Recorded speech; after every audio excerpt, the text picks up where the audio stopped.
Hi, I'm John Mayanzinski, and I am with the Restoring Shoshone Ancestral Food Gathering Group, Fort Washakie, Wyoming. And this group is producing this video, which will be kind of a trip through the ethnobotanical traditions of the Shoshone people when they were here before the reservation time. So we'll look at plants that were used for food, plants that determined where they lived and moved through in their nomadic travels. So we'll cover a lot of territory in terms of landscape, from deserts up to the high mountains, and also cover a lot of botanical territory. The reason we're doing it this way in this format is because of the coronavirus, which has kept us restricted to small groups, and this way actually is going to be better, I think, because on video it can be used over and over by tribal members. So we'll focus on Shoshone uses, and there'll be other tribes mentioned, especially tribes in the same language group, because Numic peoples tended to trade information on the plants they used, as well as how they prepared them. And they often traded in what's called an indigenous trade networks, so that they often had plants here in Wyoming that don't grow here, grow in southern Utah or Nevada, but were traded because they had a high value for either food or medicine. So there are three basic resources for what I'm going to present. Some of it comes from books, some of it comes from tribal elders and tribal people who still use the old foods and medicines and remember how they were used, and some of it comes from my own personal experience. I was trained to do wildlife habitat work and did that for about 45 years. And while I was doing that work, mostly in wilderness areas and remote places, I like to gather these plants and supplement my diet. And many times I would go into the backcountry and just live off of these wild foods. So that personal experience is something you don't often get with people presenting ethnobotany. I know what it's like to gather these plants and use them for food and medicines. And that came from the fact that my grandfather is someone I spent my summers with, and he would go out and gather food for both, gather plants for both food and for medicine. He did not believe in going to doctors for pharmaceuticals if you could get your own by going out in the woods and gathering it. So that stuck with me. So we've got some collections. Some I collected this morning that are fresh. Others are dried plants that we can use to show how plants were used. Might do a demonstration or two, but with the time constraints we have for this video, probably don't want to do a lot of preparation work, but we'll describe how these plants are prepared, and in some cases how they used to be prepared. So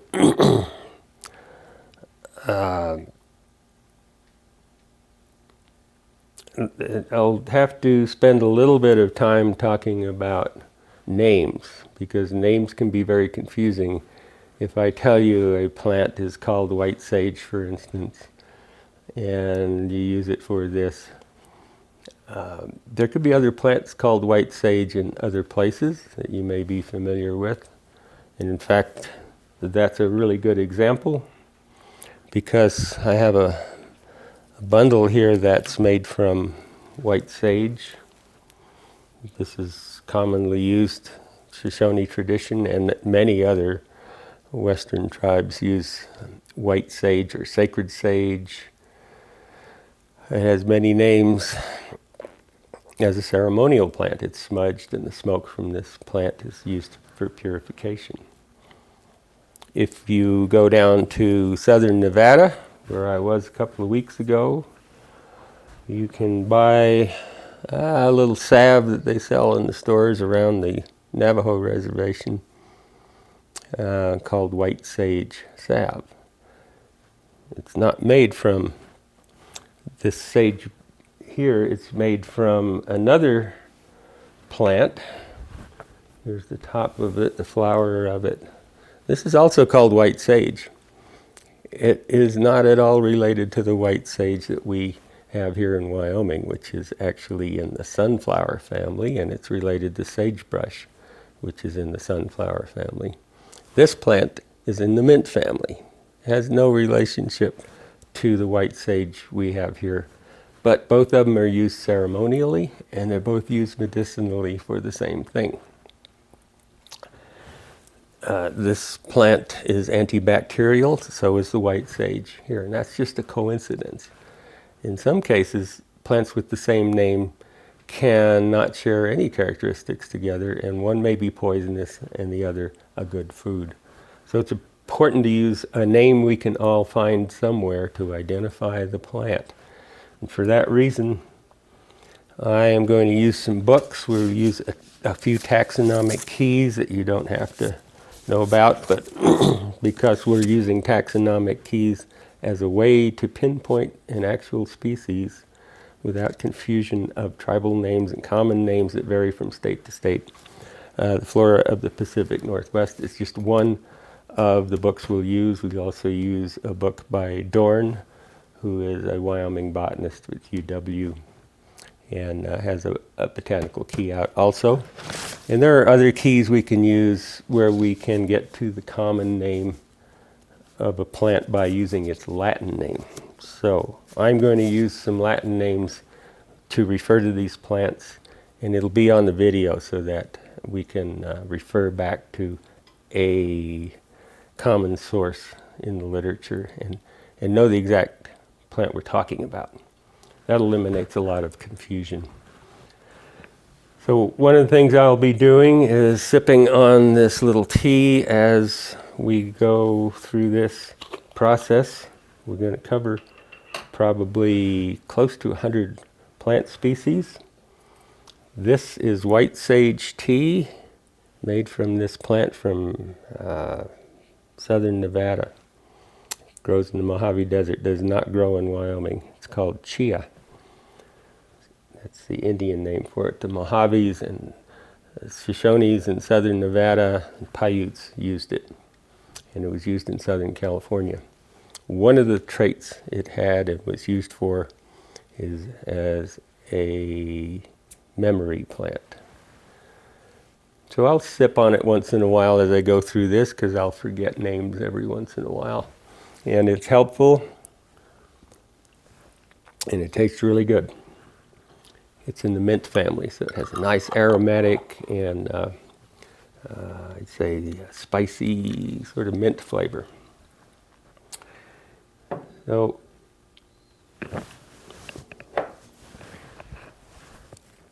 it's a good plant to use as an example of how names can be different, and if they overlap in function, it's just an accident. But be careful. White sage is one of those things that I've run into many times where people will be talking about one and they will talk to somebody who's thinking of an entirely different plant. So let's begin. I think we could start by saying that we'll refer to some books. Every once in a while I'll refer to some elders that I've talked to and some young people even that still use some old recipes and processes for making food. I have interviewed quite a few tribal members from different tribes over the years just because I was interested in how to go into the woods without carrying a heavy backpack, because I spent most of my career doing habitat biology and it required backpacking. And one way to get away from a heavy load was to find all of your food in the wild without having to carry it in. So I learned a lot from tribal members, and I'll refer to those when we talk about some of these plants. But some of the books we'll use that you can use are here. And there are many, many, many books, but I'll just show you a few that are very handy. This one's a little tattered, but the Native American Ethnobotany is going to be a reference that we can go to for basic information. These don't give you any detail. These plants, by the way, are organized in this book by Latin names, by Latin family names. So if you're not botanically oriented, this is a very hard book to use. If you look it up by the family it's in and then go down to the genus and species. And only then, after you find the plant, will you get a common English name or a tribal name for it. And basically it just says, this plant was used to relieve headaches, or it was used to get rid of parasites, without any instruction as to what part of the plant was used, in most cases, or how to use it. For that, you would go to one of the other books. So Native American Ethnobotany is useful, but heavy. So you don't want to carry that in a backpack. The flora of the Pacific Northwest is another heavy one that I had to carry around when we did the complete habitat survey of Yellowstone Park and the Yellowstone ecosystem. We walked grid lines across the park carrying this volume in a backpack, and we cussed it many times. But this is the condensed version. This is a 5-volume set, and this is in very small print. You need a magnifying glass to look at it, but it's very handy because each plant has a botanical drawing next to it. Don't know if you could see this on the video, but these drawings are condensed from often full-page drawings in the original 5-volume set. But if you have a magnifying glass, you can get a lot of detail from these drawings as to what to look for to identify a plant. It's important to get the right plant when you're using food and medicine in the wild. So there's a couple of botanical keys. That's just one. Other books you can use are this. I like this one a lot. Edible and Medicinal Plants of the Rockies. It's actually published by Lone Pine Press in Canada, but it covers Wyoming very well, and it's a good source of quick identification and a pretty complete list of uses, both food and medicine. And it's good to know, we'll talk about this a lot during this presentation, most of the food plants are also medicinal, perhaps at the same time as you use it as food, but in some cases you use it as at a different time of year or a different part of the plant that's medicinal. So you could have food and medicine in the same plant. And a lot of our foods are medicines in the grocery store. Carrots are a good example. We think of it as a common food you put in stews or eat raw. But if you have eye problems, especially retina problems, detached retinas, night vision problems, an ophthalmologist will recommend that you eat foods high in zeaxanthin or lutein, which are carotenoids that improve the ability of your retina to function. So one of the things we could talk about that come from books like this is not only the traditional use and what the medicinal uses were by people before the reservation time here in Wyoming, but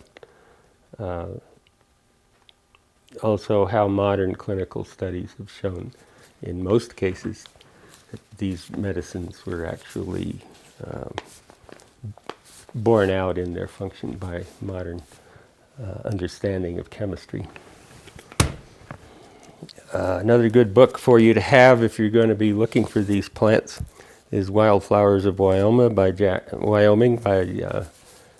Diantha States. Diantha did the botanical work in here assisted by her husband Jack, who helped and took a lot of photographs. Excellent book for identification. Doesn't tell you anything about how to use the plants, but it does tell you how to know how to identify a species from a look-alike species. And one of my favorite books on just the medicinal plants is called Medicinal Plants of the Mountain West by Michael Moore, who was a bit of a genius when it comes to understanding the interface between traditional uses and clinical studies in the biochemistry of the plant. So understanding the biochemistry is something I'm interested in addition to the traditional uses, because for a long time, most of my college career, I was a biochemistry major. And most of the plant families are also chemical families. So these plants are related to each other botanically, that is, by flower parts. And that's how the original taxonomy was based. Plants were put into a family based on their flower parts and how closely they resembled each other. But these families also have chemical traits in common, and that's important. The tribes, of course, didn't use botany, but they had their own way of seeing these similarities, and they knew that certain plant families were chemically related and could be used in similar ways. So you don't have to be a botanist or a chemist to understand these plants. Tribal understandings were just as good, perhaps better in some ways, at getting to how to use these plants for food and medicine. So Michael Moore has written several books. This one is the most applicable to the Wyoming and northern Rocky Mountain area. Occasionally, I will refer to books that are ethnobotanical studies, like this one, where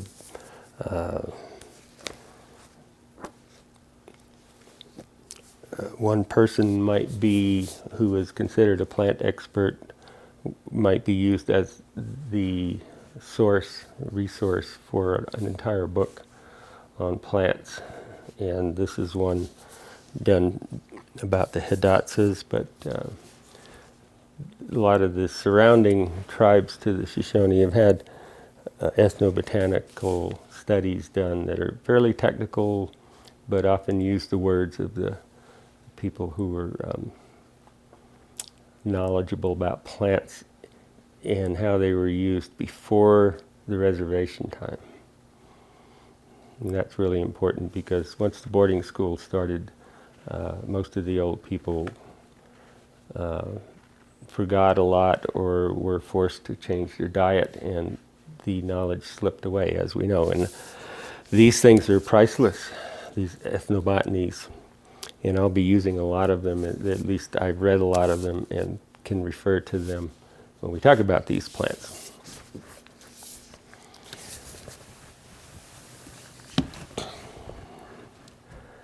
So to start off, I'm going to put this pile up here. I'm going to put the mouse on top of something.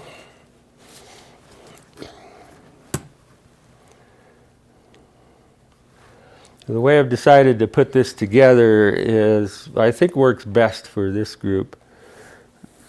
It will follow the migration patterns that are likely to have happened, and they weren't always the same migrations.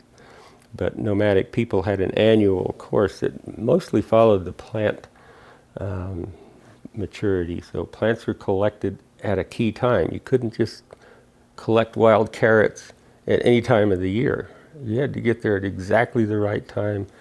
With wild carrots when they're flowering, other plants before they flower, and you had to know when that was, and also where the plants were in abundance, so you could get enough to prepare for the winter. Sometimes drying, sometimes powdering into flour. Some way of processing them was important. But if you didn't get there at the right time, you could be a week late and miss the entire crop. And if you had to travel 50 miles before the horse, that was a major expenditure of energy for nothing. So for thousands of years, these migration patterns were worked out. And if you had a drought year without much snow in the winter, no spring rains, then you didn't go to the usual collecting places. You could go to get other plants that were related, that served the function of carbohydrate or fat or protein. And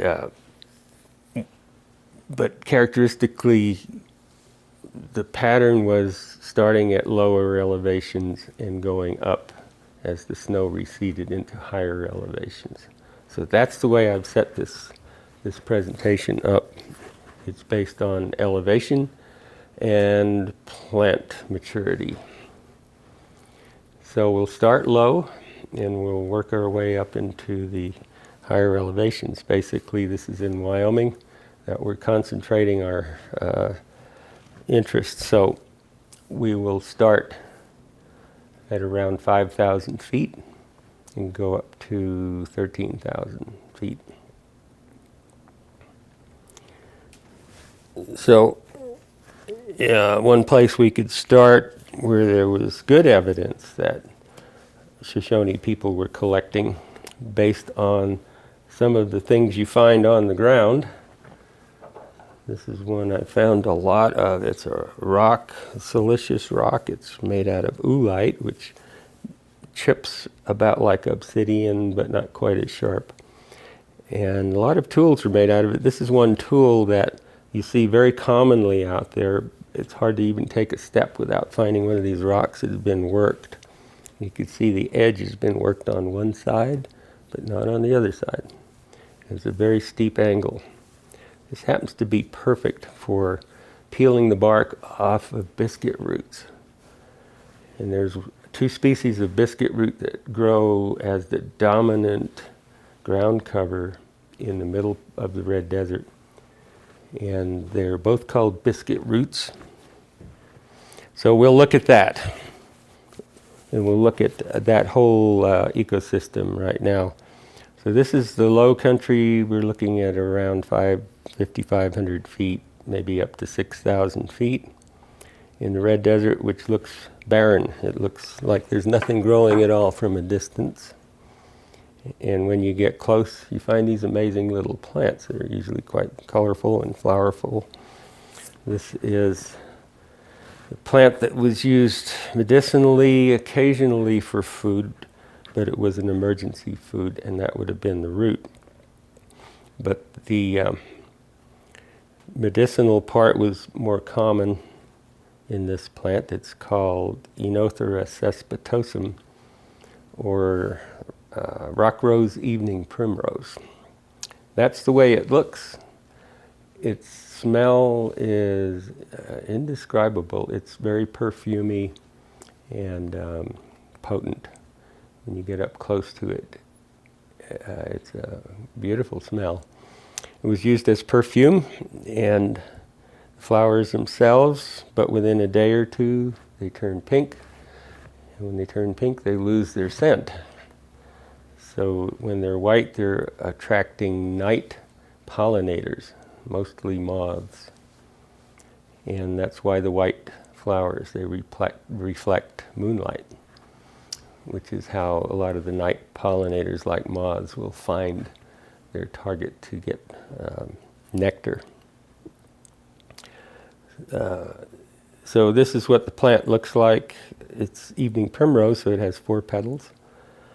And that's unique. Most of our flowers are going to have 5 petals, and some have 6, but a few have 4, and that's characteristic of the evening primrose family.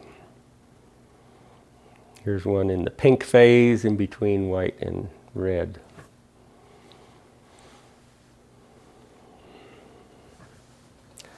The part used in this plant is the root. And the root is about 4 inches long. It's a desert plant that prefers dry soil, and it's a water-filled root. It's a little slippery when you peel the bark off the outside. It's very smooth and succulent. Also contains two chemicals that are common to this family, quercetin and enothin. They're antioxidants that have a very profound effect on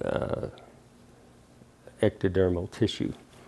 So it was used, those roots were peeled, the bark was peeled, it was used as an emergency medicine to disinfect wounds that are opened and to make them heal up quicker. That's what enothin does. Quercetin is a good disinfectant that stimulates an immune response. In that response, it stimulates the white blood cells to act quicker, so you can disinfect the wound, identify the bacteria that might be coming into it, and target them. But also, it tends to minimize the phase 2 of the immune response. The immune response is not just one thing, it's in 2 phases. The first phase is where the white blood cells are mobilized and move into the area of the injury and try to attack it for microorganisms or foreign particles. And that's called the cytologic phase. The next phase is called the humoral phase, and that's where chemicals are released that clean up the area and can kill any other organisms that were missed in the first phase. Kill them before they're eaten up by the macrophages. So this plant is very good at mobilizing this immune response. The final part of phase 2 of the immune response is the one that excites these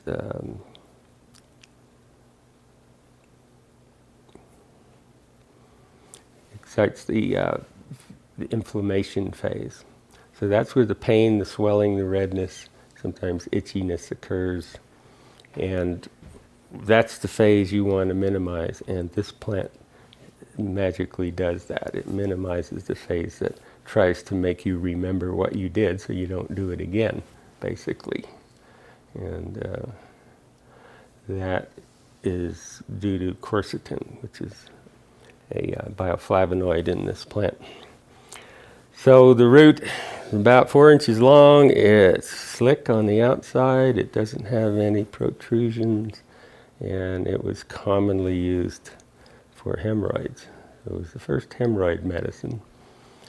Most of the tribes knew about it for that, so it was used not only on skin injuries, but as a suppository. The seeds of the upright version of this plant, and I said this plant is called Enothera cespitosum. Cespitosum means it's low to the ground. It doesn't have a stem. Some of these plants that are related to this and have the same kind of flower are on an elevated stem. Enothera pallida is one we have in the Red Desert. And in that case, the seeds were used in a different way from the way this plant was used. And the seeds are an anti-inflammatory that was used on a chemical level. It functions by supplementing the PGE1 prostaglandin metabolic pathway. And that has to do with calcium recycling. So a lot of especially when people are hungry or through a starvation period, become depressed. This is a treatment for depression that became very popular when the United States was first settled by the English in the 1600s. Depression was a common thing because they were in a new country, they were in a new land, they were faced with unfriendly neighbors. Once the English tried to take over the land from the Indians, they had to deal with warfare. And wintertime depression was very common. And the local Indians showed the English settlers a Massachusetts version of this plant called Enothera biennis, or yellow evening primrose. And they showed him how to chew on the seeds and even crush the seeds and make an oil that we now call evening primrose oil, which is a treatment for depression. And it also treats other things that are related to poor calcium recycling. There are autoimmune diseases like psoriasis, which are now treated with evening primrose oil. And it's because of the presence of gamma-linolenic acid, which is an acid that is a precursor to one of the transfer hormones that are required for calcium recycling. So here's a plant that has a traditional use that made it into modern pharmacy, and is a plant that's recommended for a number of autoimmune diseases and psychological ailments that are related to depression. So here's another plant we can talk about both in terms of the old use and the modern use. The wild onion, this is a prairie onion, and we have 3 species that are common in this area around the Wind Rivers and the Red Desert. This is a low elevation one that's in the desert at about 6,000 feet. Very common on years where you have a lot of rainfall in the desert. Early spring rains, you'd only require 1 rain to produce enough moisture in the soil for this plant to become the dominant ground cover in some areas. And this onion is allium. I'll use the genus name because there are several different species, but probably the most common one is allium textile.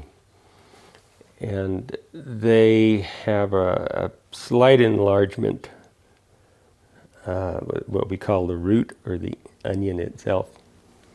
A slight enlargement. It's not like a store-bought onion. So more often the tops of the plant were harvested rather than the roots, and put into stews and made as a garnish or a flavoring for meat dishes, and could be eaten with other green leafy plants in the desert, and there are many out there. After rain, there are an abundance of edible plants. And it's a good spicy addition to quick foods, things you could eat on the run, that were leaves of amaranths, chenopodes. These are plants we call pigweeds now. They have some flavor, but not much, and by adding onions to them, you can spice up things. And it's usually the flowers that have the most flavor on these things, counterintuitively, because we're used to buying onions as a root. And actually, they're not a root. They're called a corm. And I'm saying that because many of the traditional plants that were dug up, that we think of as roots, were not really roots, but were corms. And I brought an onion in to show you. This is store-bought yellow onion. And we think of it as a root crop. But actually, all of the roots are right at the bottom of this onion. They come out of the bottom. There are no roots coming out of the sides. That's what a corm is. It's an enlargement of the stem that happens to be underground. And these are major carbohydrate sources of food, corms. Sago lilies are one example. We'll talk about that later. But sago lilies are a corm, and the root comes out of the bottom. It's an enlargement. It's a way that the plant can store carbohydrates as an energy source for the following year. So they're very common in dry, arid climates where you need to store energy after a few rainstorms, maybe the only rain that penetrates the soil all year long. When the snow melts or when you get a spring rain, and then it's dry the rest of the year. So corms are very useful, C-O-R-M, for arid conditions, for the plant survival. But the energy that's stored in most corms, not all of them, some are poisonous, but probably 98% of the corms are 100% digestible carbohydrate usable by humans. So, that means they're usable to other animals. What prevents little pack rats and desert wood rats, voles, mice from eating this plant? Also, there's a number of insects that would love to get their hands on some good carbohydrate source. What these plants have is an outer skin, and we all know of this skin on an onion because we peel it and throw it away when we're cooking them. It may not have been done in the old days. They may have cooked them with the skin on and then pulled the skin out later. I'm going to remove the skin on this one so you can have a look at it, because it's really an important medicine. You just slice it like that. Keep it off the computer here. So this is the onion skin. These days we peel this off and throw it away. Although in certain European recipes, some French cuisines, you actually cook the onion with the skin on it for a long time. And then when the skin loses its color, you pull it out of the stew pot. Reason for that is ancient knowledge that the skin is one of the most nutritious parts of this plant. It's not a carbohydrate source in terms of food, but it is a source of quercetin, which there's increasing evidence that quercetin in the food source is probably an adjunct to the nutrient part of the plant. We think of the nutrients as carbohydrates, proteins, and fats, or fatty acids, and also some vitamins and minerals. But quercetin and some of the bioflavonoids are actually the things that keep your gut from getting infections. This is a fungicide. Quercetin is very high in these skins. And the reason it's on the outside of the onion and it covers it completely is because this prevents insects from getting in there, prevents fungi from growing on the outside of the carbohydrate source, and it's a deterrent to mice, voles, and wood rats. So this works for the plant. Millions of years of human evolution along with these plants have allowed us to be able to use the plant's defense for our own medicinal defense. So you can use onion skins to treat a number of fungal infections, from candidiasis, which is a yeast infection, to yellow toenail fungus, which discolors and distorts the shape of the toenail, usually in confined areas like in a boot, where you have a lot of humidity all the time and no circulation, limited circulation. The quercetin in onion skins is a medicine that can be used that way. So here's an important point that will keep turning up. Food is medicine in ancient diets. So this very, very easy to see in Shoshone diets. So many of the foods, the components of food, are medicines that prevent certain categories of illnesses from actually happening. So yeast infections and fungal infections were probably unknown, or virtually unknown, in the pre-reservation diets. It's because of things like this that were known about as part of the food source. So the wild onions have very tiny roots, very tiny corms. The flowers were probably mostly used. Little purple streaks in the flowers are probably where the quercetin makes it up into the upper part of the plant.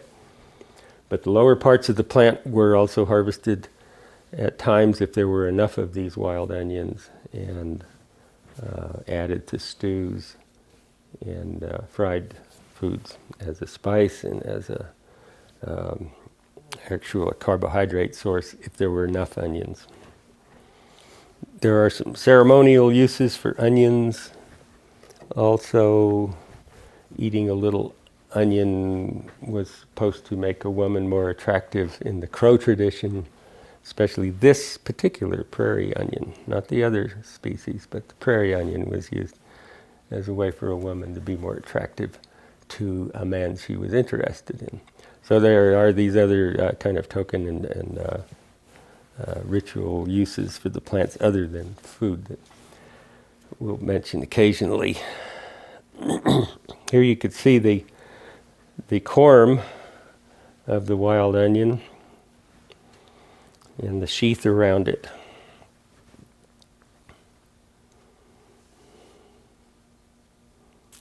So when we get into the sand dunes, we think of the dunes as being a barren place as far as vegetation goes. And the wind-blown parts of the dunes are, but along the edges of the dunes, parts that are not moving, partly because they are stabilized by special plants that are adapted with a special root system to live in sand that's moving. They stabilize the dunes, and this is one that's called Rocky Mountain bee plant. It's got purple flowers, and it's a survival food. It would have been used on years where it didn't rain. These roots go deep into the sand, and if you go deep enough into a sand dune, it's wet under there, particularly the Wyoming sand dunes, which are famous for having lenses of ice a few feet under the surface in August, when nothing else is growing in a drought year. So this is a plant that can save your life under those kinds of conditions if you're dependent on finding food from plants.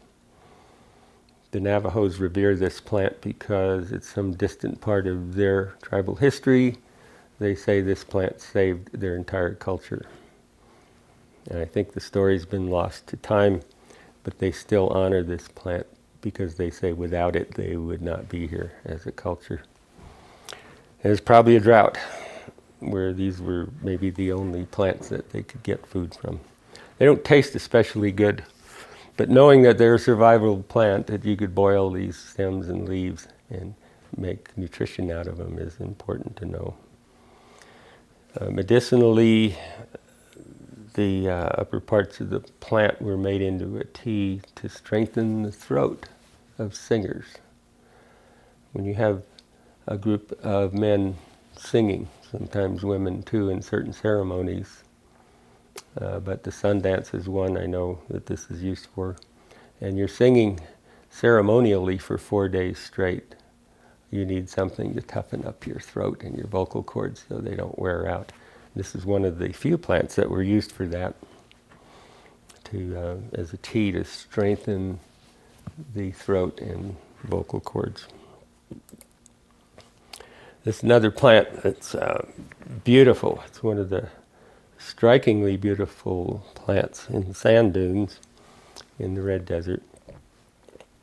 This is Rumex venosus is the Latin name. It's called wild begonia. And it's a plant that was used for two purposes. The root was used as a blood purifier in the spring. So you could take the root, dry it, make tea out of it, and drink it during a fast or after a fast to purify the toxins that come out of your body when you're fasting. The Indians didn't have names for toxins, but they knew that fasting purified you internally. And one of the things that helped do that was the roots of this plant that shock the liver into dumping fat. And when fat is dumped into the blood, it comes out through the normal excretory channels. Could cause pimples or rashes on your skin if it comes out through the skin. But normally most of these toxins come out through the intestines and the urine. So this stimulates that process. So it's a blood purifier. We have other relatives of this that are used that same way in the genus Rumex. And we'll look at them a little bit later, but they all do that. Also, by purifying the blood in that way, what you're actually doing is decontaminating the liver of toxins that naturally build up in the liver. The liver's job is to take out toxins, and you could assume that it would build up at times, and this releases that. And often skin problems like acne are a result of those toxins in the liver. So this is a treatment for acne, the root, and it was not only drunk as a tea, but applied to the skin where you had rough skin or peeling, flaking skin that was dry. The roots fresh, taken out of the ground fresh, are still wet, and you could rub those on areas that have a rash or an allergic reaction. One of the other uses of the evening primrose that we haven't gotten to yet, because there are other members of the evening primrose family that are more commonly used for that. But the evening primrose we saw earlier is also used for allergic reactions, and that's due to the quercetin. Quercetin is a very simple bioflavonoid, which is an antioxidant that causes your body to not react so severely to allergens. So if you have a pollen allergy, or you get a bee sting, or you have an allergy to certain foods, you can use quercetin as a tea in the form of the evening primrose roots to minimize the inflammatory reactions. The other use for this wild begonia is as Indian tobacco. So it's one of the plants that's called Indian tobacco. And it's a little confusing in the books when you read about Indian tobacco, because virtually none of the plants called Indian tobacco are a true tobacco. There are true tobaccos that grow in Wyoming, at least 2 species. But Indian tobacco usually refers to plants that were dried and used along with tobacco to lower the intensity of the alkaloids that are in the tobacco plant. Tobacco plants are poisonous, and the alkaloids that people like when they're smoking tobacco can actually burn the skin inside the mouth and the tongue, because wild tobaccos are very potent with these alkaloids like scopolamine and nicotine. And often these wild tobaccos, when they were smoked, were mixed with other things called kinnikinick sometimes, willow bark, and the seed heads that were dried of wild begonia.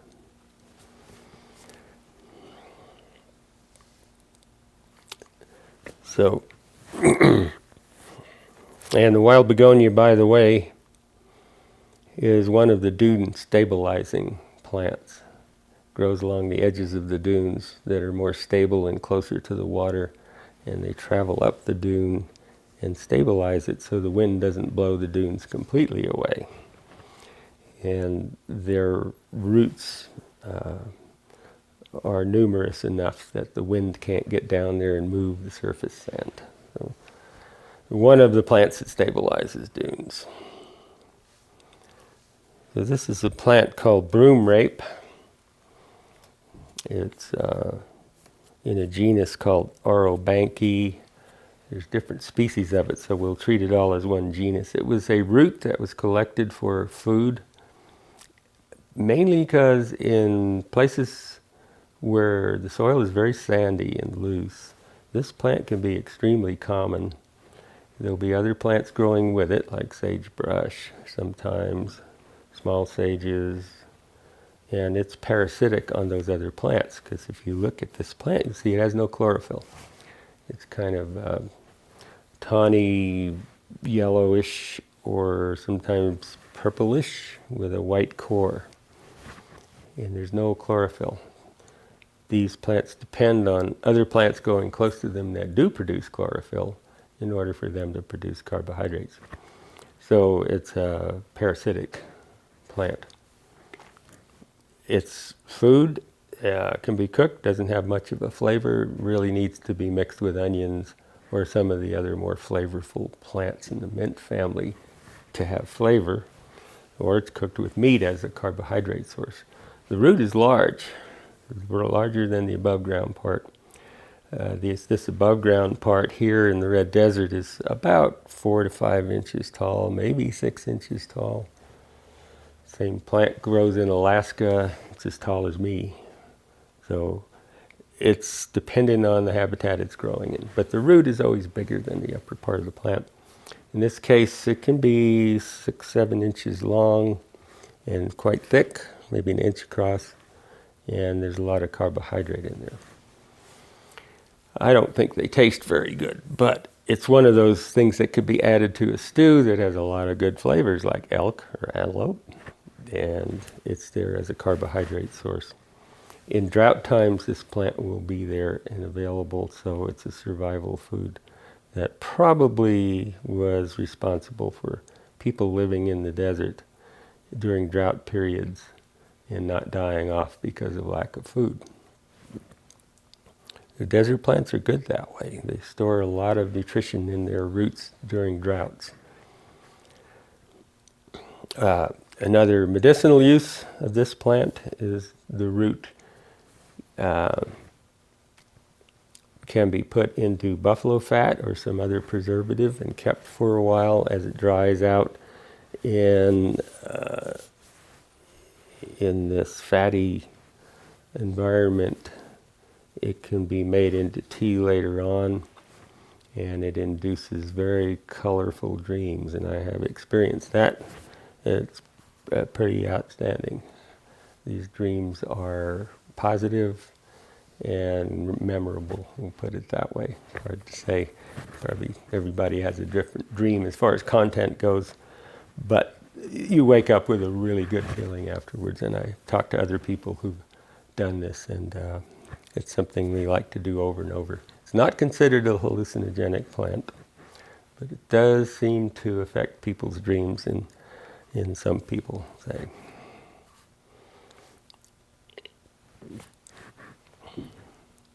So here's a common plant that grows in the desert, also grows up into the high elevations, and there are about 60 species in the northern Rockies and Yellowstone Park.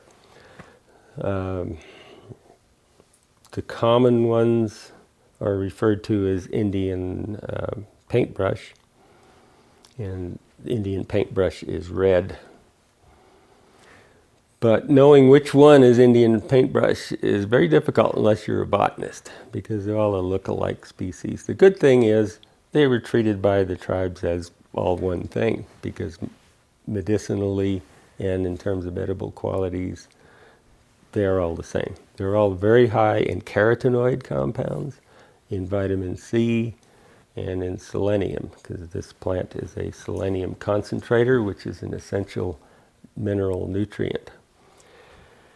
The combination of those three things have been studied clinically, and those three things working together make them a treatment for skin abnormalities. So you have problems with an old injury that won't heal, you have a recent injury that you want to heal faster, or you have skin cancer. You can rub this plant right on it and poultice it on that area. It actually shrinks tumors, and it heals up wounds quickly. So it was used that way, and it was the colorful parts of the plant. When you look at this plant, you would assume the colorful parts of the plant are flowers, but most of that color is actually bracts that surround a flower. And sometimes the flowers are colorful on the inside, and sometimes they're just kind of a very dull green color. But the bracts on the surface is what attracts pollinators, and so the tops of the plants with the colorful bracts are where the carotenoids are. And carotenoids include things like zeaxanthin and lutein, which are good for your eyes if you want to improve the quality of your vision, night vision, and the integrity of the retina. So all of these are clinical studies that relate to this plant, including the suppression of tumor growth. So my interviews with native people, because some of this is not in the books, clearly show that they were using this on all kinds of skin abnormal growths and injuries. It's completely edible. The one caution is sometimes these plants will taste bitter, and they always taste a little bit bitter, which is not a negative thing necessarily, but they are also hemiparasites. So these plants, although they produce chlorophyll, they are parasitic. Their roots are parasitic on plants that grow nearby, which could be sagebrush, but could also be poisonous plants. So you need to look around where this plant grows and see if something next to it is poisonous and the plant you're eating is bitter. So there was, I'm sure, some tribal knowledge about how to select these plants. It is lost to time. I've not read it anywhere, but I'm sure they knew not to collect it in certain places. So paintbrushes are food and medicine at the same time.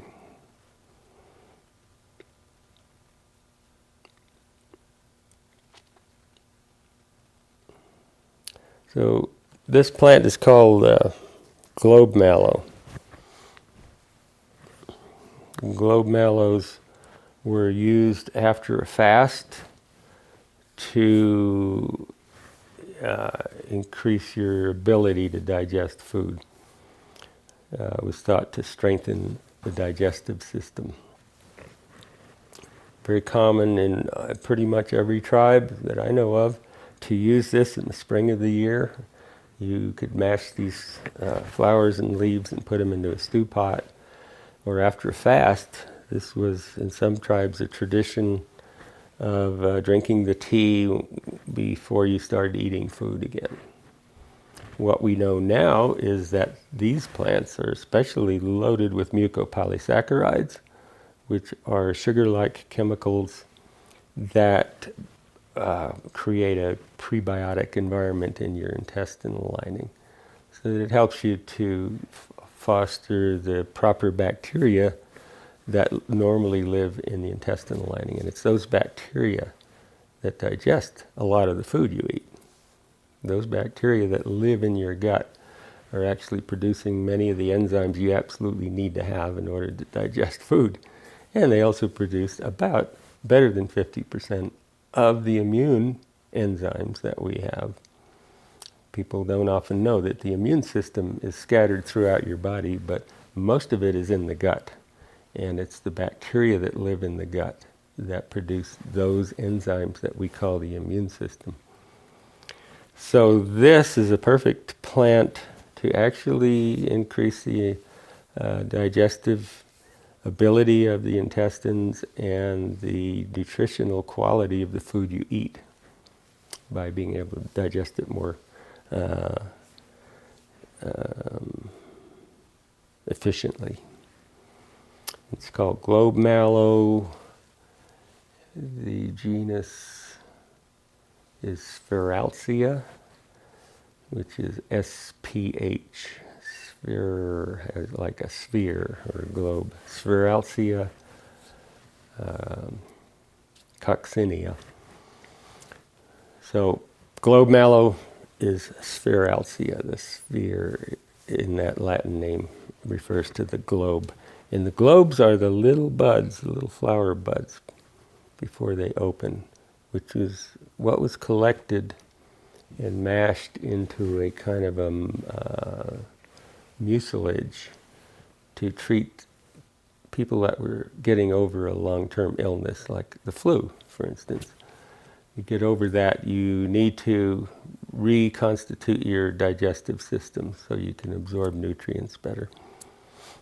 And it was also used for just about any kind of internal problem where your digestion is off, or you've lost your appetite, or you've had a fever for a long time.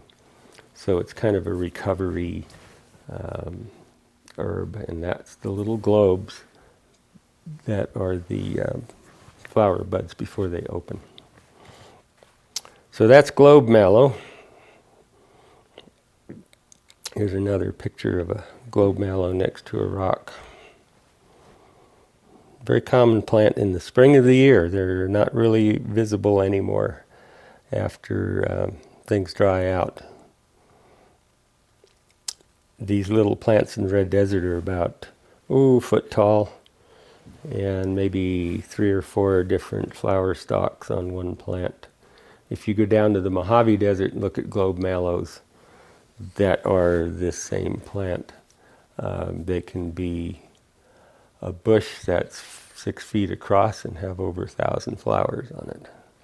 So the habitat there is more conducive to a bigger plant. Red desert plants tend to be very, very small on the surface. It's a very harsh climate out there. So we talked about carrots, and I wanted to spend some time with probably the 2 main food sources in the middle of the red desert that seem to have been a focal point for whoever was living out there in ancient times, probably Shoshones at some time. There were also pit houses out there that were discovered. There were underground houses that showed that these wild carrots were being used and collected. Don't know who built those pit houses, but there were hundreds of them found in the middle of the desert, not far from where these plants are very common.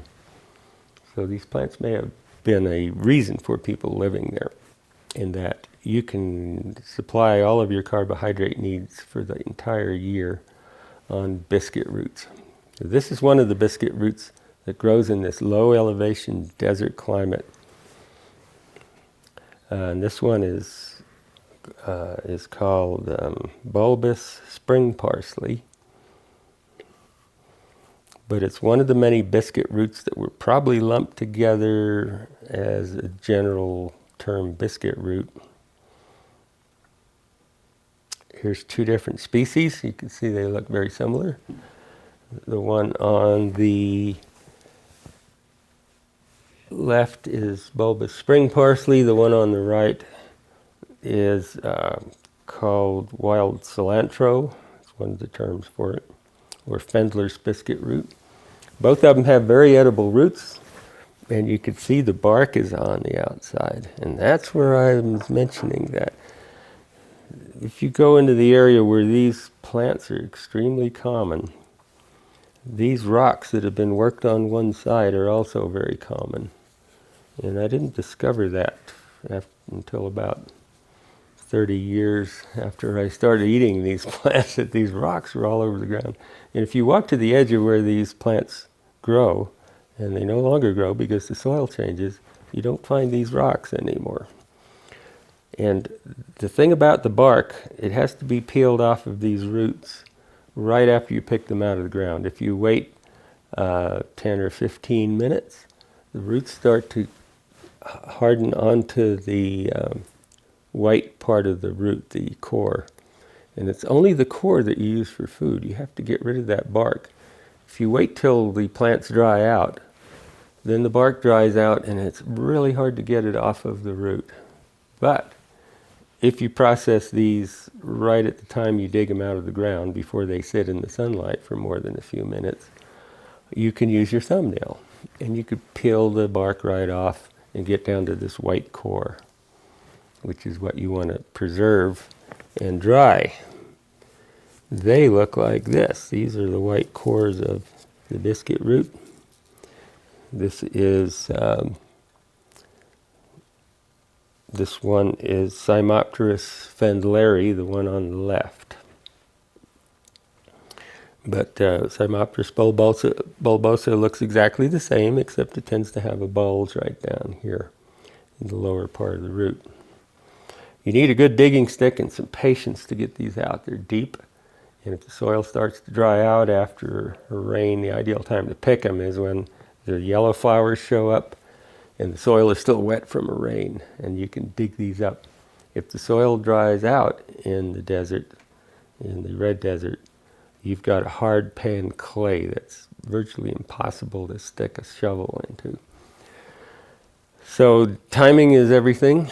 You get these out of the ground, you peel the bark off the outside, and you throw them into a pouch and let them dry. If you do this all day long, your thumbs are going to wear out. You cannot use your thumbnails in that way all day long. After a few hours, they're going to be sore and probably busted from little grains of sand and rock that are in the root. So that's why I think these worked stones were found in the same place.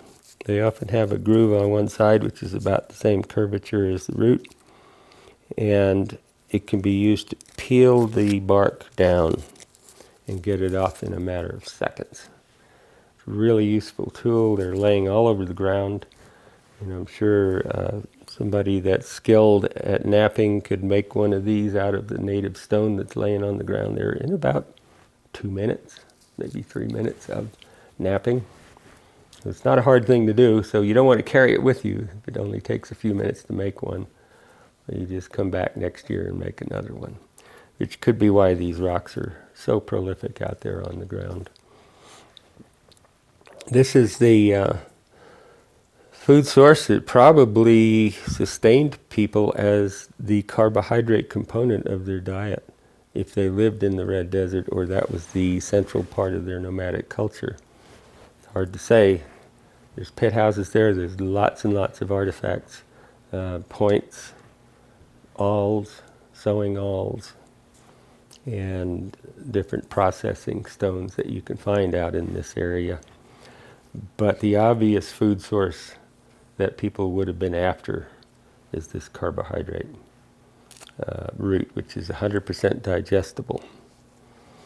And the way they're processed, after they dry out, they're very lightweight. You can carry them around for a long time.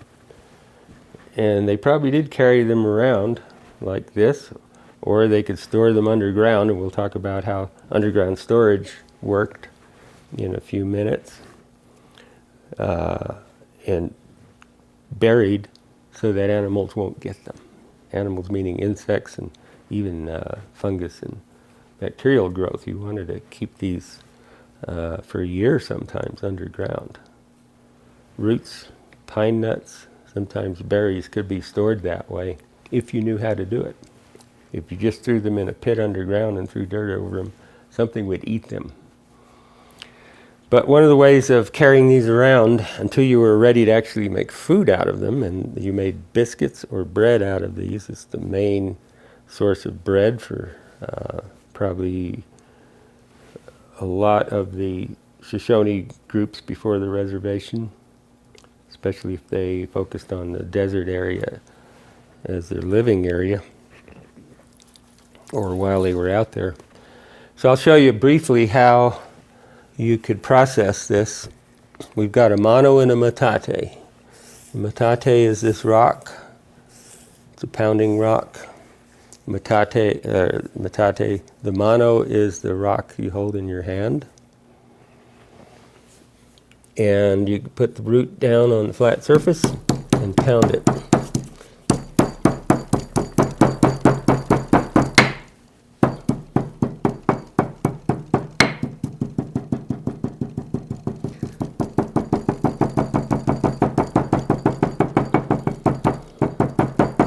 So there you've got the initial pounding. I'm not going to do it completely because this is just a demonstration. But after you break down the big fibers that are the integrity of the root, then you go lightly and you get down to flour. You're making flour here because you're going to bake bread out of this stuff. And you can do it by grinding and by pounding. And the final stages is you're grinding it like this. Often there was a hide or something under the rock, and as you got to the finer material, it would slough off the edges of the rock, or you'd have a rock that actually had a border around it, and you could collect the fines on the edges. And you just keep working it. It doesn't take long to get down to a nice fine flour. If you want to do this today, you can do it. I use a coffee grinder, one of those little home coffee grinders. You could just spin the little cone around inside the grate and make a very fine flour.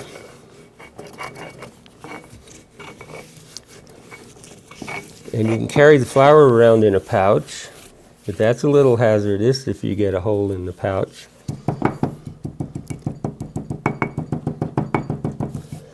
So another thing you can do is when you get down to this fine powder, you'd add a little water to it, just plain old ordinary water.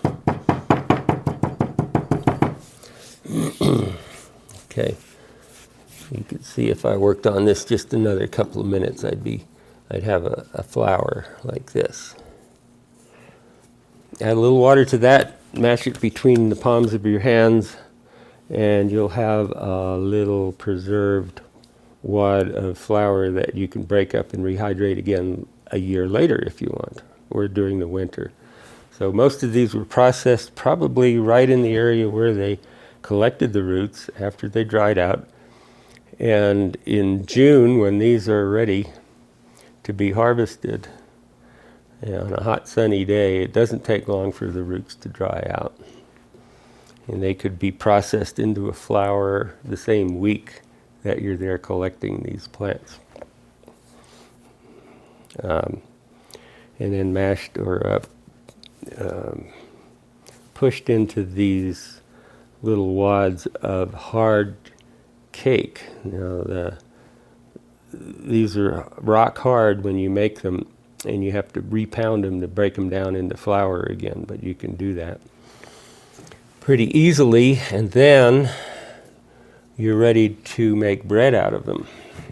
One of the things that was found in the pit houses in the Red Desert was pottery, and in the broken pottery in these little pit houses were stored plant parts. One of the plants that was obviously gathered in large quantities was saltbush, and saltbush roasted. So one pot would have saltbush leaves in it, and another pot would have what was determined to be the ashes of burned saltbush leaves. So some enterprising anthropologists decided to try this and see what happens when you burn saltbush leaves. And what happens is the ash converts sodium carbonate, which is in large quantities in saltbush. It's a salt that allows the plant to actually hold water in its leaves. Converts that sodium carbonate into sodium bicarbonate. So it was hypothesized that the ash from saltbush leaves was the leavening, sodium bicarbonate. It's baking soda that was used to make leavening for this bread. Prior to that discovery, a lot of anthropologists assumed that ancient native people here in the West didn't have leavening, but instead made flatbread. So when you make the biscuits, you've pounded it down to flour again, you've added the saltbush ash to it, and then you can fry it or bake it in a little stone oven, or bake them underground sometimes with hot rocks. And the biscuits you get from them look like this. I think that's why they're called biscuit root. This was probably a handy size rather than making big loaves of bread, especially before the horse. You could carry these in a pouch and grab one out and eat it whenever you wanted to. The taste is very good from biscuit root. It's a different flavor than making bread out of wheat or rye. So this is where the name biscuit root comes from, and there are a lot of them. We have these Cymopterus biscuit roots. They're in the carrot family. Carrot family has an umbel on the flower head. And most of the breads, I believe, from studying these ethnobotanical books, most of the bread that was made in the form of these biscuits.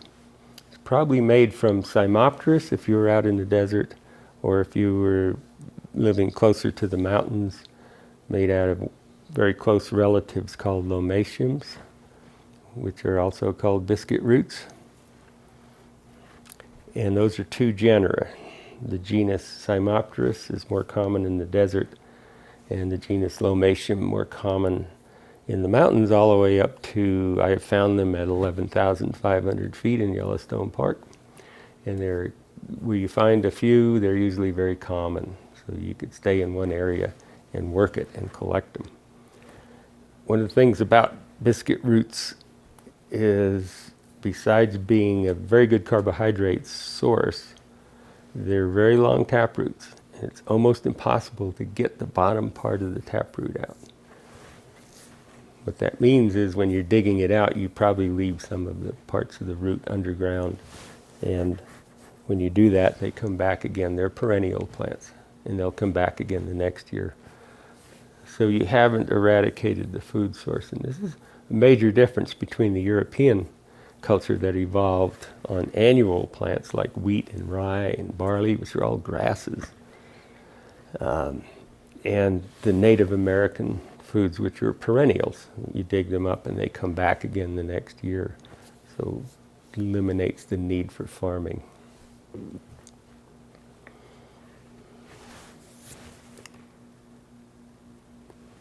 So here you have the whole process. The roots, the flour, and the actual biscuits.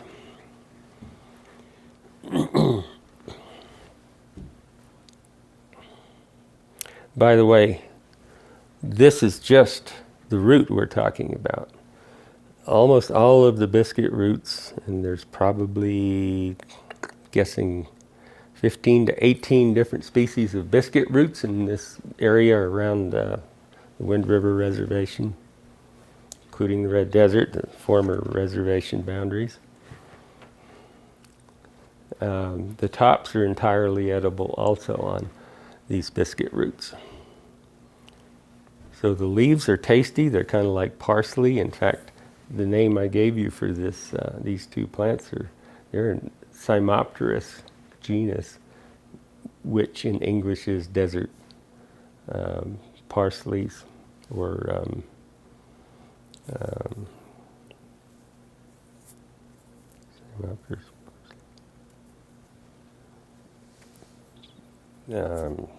anyway, they're called parsleys. And the leaves look like the parsley you grow in a garden. They taste a lot like that, only they have a wild flavor, which is good too. It's a little bit of a bitter aftertaste.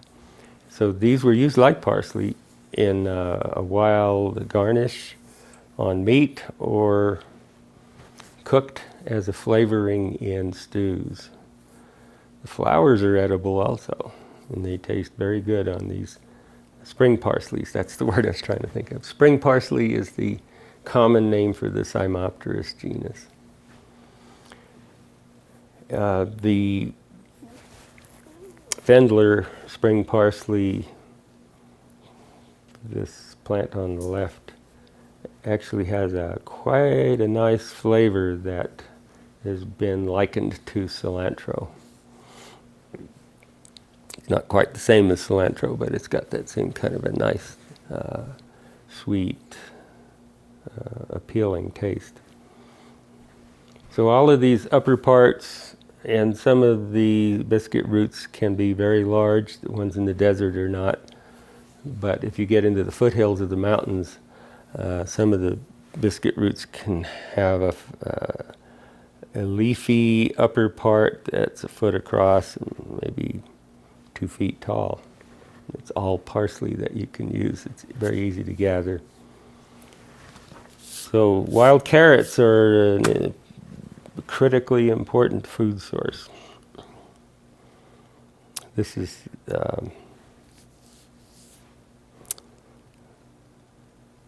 Umbelliferae family.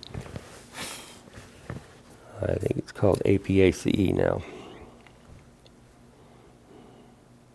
So another important family is the mustards, because they also come up early. And when you start your migration from the winter camp, some of the first plants you go for are really important. And, mustards are one of those that come up early when there's still snow on the ground often. And this picture shows you the characteristics of the flowers of mustards. They all have 4 petals and 6 stamens. It's the only plant family that has that, so it's a very good way to identify mustards so you know what you've got. Most of them are edible, most of them are tasty. There's a couple of them that'll kill you pretty dead, so you got to know which ones you're actually looking for. Stanleya pinnata is a tall mustard that grows about 5-6 feet tall. Has this exact flower pattern of 4 petals and 6 stamens, but it's a selenium concentrator, and it concentrates selenium in a very poisonous form. So the reason it's growing 6 foot tall in a desert where everything else is only less than a foot tall is because nothing eats it. Animals can smell selenium oxides and selenium chelates, and they stay away from the toxic varieties. But other than those 2 poisonous mustards in this area, Stanleya pinnata and Stanleya bipinnata, the majority of the other mustards are tasty and make good salad greens. They're also thrown into stews for flavor. They have a nice tangy mustard flavor. A little bit on the style of horseradish. So this is a mustard that is common around here, and the seed pod is kind of round, so it's called pennycress. Cress is a European word for mustard. C-R-E-S-S. I don't know any tribal names for these mustards, but mustards basically are in 2 categories. They're classified in 2 categories based on the seed pods. So the ones with round seed pods, like this one, is pennycress, and there's lots of them, are called silicils. So that seed pod is called a silicil. The other kind of seed pod looks like a banana. It's just a long string with seeds in single file, and that's called a silique. Both those kinds of mustards are equally edible and tasty. Sometimes it's the root that you harvest, like horseradish, and it'll taste like horseradish. And sometimes it's the leaves, and sometimes it's the seeds. And pennycress, it's both the leaves and the seeds that are used. And right here I have a jar of the seeds from pennycress. Delicious flavor. You can make your own mustard out of this to put on your hot dog. I'll put some in my hand so you can see. They're tiny little seeds, but you can crush them and put a little vinegar on them if you want. Maybe a little oil, and add them to other foods as a sauce. They're also sprinkled onto other foods, and you can eat them just as a crunchy spice to go on food. And I like to eat them raw as I'm hiking down a trail, and I find some of this. You can just break them out of those silicils and pop them into your mouth, and they taste a little bit like a cross between mustard and that is like radicchio, and which is in the mustard family, and garlic. It's a really nice flavor if you like garlic.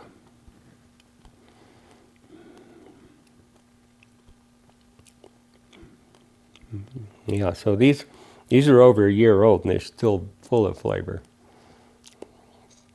So mustard seeds are one of the things you could use. Mustard seeds if you crush them and break them open, are antimicrobial. They contain a cyanate, isothiocyanate, which viruses and bacteria hate. They die when they're exposed to it. So mustard plasters were an old way of using mustard seed to make antimicrobial salves and dressings for wounds. And we can do that today. If you're out in the woods and you find some of this pennycress and you get a bad cut, you can prevent infection by breaking these seeds and putting them right on the wound, and then washing them out every day or so, or twice a day, keeping it fresh until it starts to heal over. So it'll prevent infection. Isothiocyanate in the diet also helps to regulate blood pressure to its normal. So it's used internally to keep microorganisms contained so that you have the proper microorganisms. The human diet is used to this isothiocyanate, so it doesn't kill off your normal intestinal flora, but it will attack pathogenic organisms that get into your gut.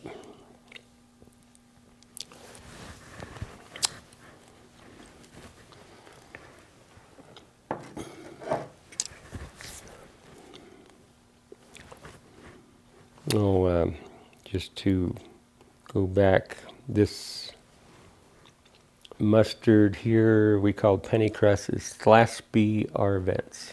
It's the Latin name for it. Very common weed. This is one you find as the desert starts to rise into a little higher elevation. It's very common in the foothills. And this one here got an unusual growth form, but it's the other type of mustard that has a silique seed pod rather than the round silicel. And the seeds are in these little strings that are coming down. Those are seed pods coming off of the main stem. The flowers are amazingly sweet horseradish flavors. You can imagine that. It's a really good combination if you like that spiciness of horseradish. You put that on your bologna sandwich, it adds a tremendous flavor that's kind of like having horseradish on it with a little bit of honey. It's kind of like a honey mustard. The roots taste like horseradish. They can be dried and pounded the same way we did this biscuit root into a flour that you add as a spice later on to food. So this one is called Arabis, very common in some areas that are shaded. It tends to grow under other plants that shade it from the sun. Arabis is called rock cress. Likes to grow in rocky places. Now this has white flowers, but if you look very close at those tiny flowers, there are 4 petals with 6 stamens. So that's always going to be the characteristic to identify plants in the mustard family. Many of these mustards are larger leafed, and the flowers and the leaves were thrown into stew pots for nutrition and for flavor. The ones we buy in the grocery store make up some of the most common vegetables we know of: broccoli, cabbage, mustard greens, cauliflower, and horseradish. Those are all the modern European versions of grocery store mustard family plants. This is a little mustard. If you look close, you can see 4 petals and 6 stamens on these little tiny flowers. And they can be gathered up in large quantities by the handfuls where they grow in abundance. The flowers are delicious and can be eaten raw and used as a spice on top of other foods like meat. They could be put into a stew pot for a spice. And these also produce seeds that can be used as a spice. But in this case, it's more likely the flowers were used more than the seeds because they're bigger and easy to collect. Oh yeah, so this is a plant called Draba oligosperma, or Draba, D-R-A-B-A, if you look it up in a book. There's several species of Drabas, but this one, the alpine Draba oligosperma, is the most prolific producer of vegetation. So it probably was used quite a lot as an addition to the stew pot. And those plants are called pot herbs. This is another mustard called, you'll find it growing along desert streams, and if you have a hot spring, they sometimes take over hot springs. And it's watercress. Watercress is often called a Native American food because it's been around for a very long time. The seeds travel with Oregon Trail pioneers and took over springs pretty early in the 1840s and 1850s probably. But it's actually a European plant. So although it's in the Native American traditions as an edible leafy pot herb, it really hasn't been there for thousands of years. But watercress has a wonderful flavor. We don't eat it now without steaming it or cooking it because the roots form an ideal habitat for pathogenic microorganisms to grow. So it's in these times, most streams are contaminated with parasites like Giardia and Campylobacter, which comes from feces of animals, and Shigella, which all of those make you very, very sick with intestinal disorders. Diarrhea and gas and pain. So you don't want to eat watercress below the water line. If you harvest it above the water line, you have to be real careful that you haven't got any of the roots with it, or you can get very sick.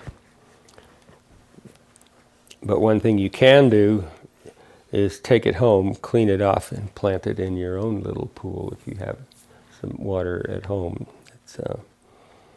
You could plant it and have it grow, and then it's not contaminated.